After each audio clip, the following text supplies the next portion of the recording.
1 lakh subscriber પૂરા થઈ ગયા. એની ખુશીમાં રાજલક્ષ્મીમાંથી મગાવ્યું કેક ને બટકાવી દીધું. કહાની કઈ કેવી? જય શ્રી રામ મિત્રો, ગુડ મોર્નિંગ. નાઈ ધોઈને ફ્રેશ થઈ ગયા, નીકળી ગયા મહાદેવના દર્શન કરવા. પહોંચી ગયા મંદિરે. મહાદેવ, ગણપતિ, બજરંગબલી, નારાયણગીરી બાપુનું દર્શન કરીને પાછા આવી ગયા ઘરે. અગરબત્તી લીધી, ખીર લીધી, ખીચડી લીધી, ફૂલ લીધા, નારિયેળ લીધા. નીકળી ગયા માતાજીના દર્શન કરવા. પહોંચી ગયા મંદિરે.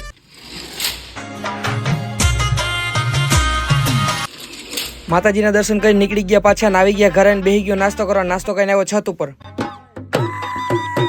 પાછો આવી ગયો ઘરે ને 1 વાગી ગયા. કપડા બદલાવ્યા, નીકળી ગયો બસ સ્ટેશન સાઈડ. પહોંચી ગયો પાર્ટી અને બસ આવી ગઈ. 28 રૂપિયાની ટિકિટ કપાવીને પહોંચી ગયો ભાણવર ને મામાનો છોકરો આવી ગયો. મામાના છોકરા ભેગો બેહીને આવી ગયા રાજલક્ષ્મીમાં કેક લેવા. કેક લઈને નીકળી ગયા ઘર સાઈડ ને પાછા આવી ગયા ઘરે. જીગરભાઈ આવ્યા ને ધવલભાઈ આવ્યા ને રોસ્ટિંગ ના બાદશાહ આવ્યા. પછી ધવલભાઈ ઉડાડ્યું ડ્રોન.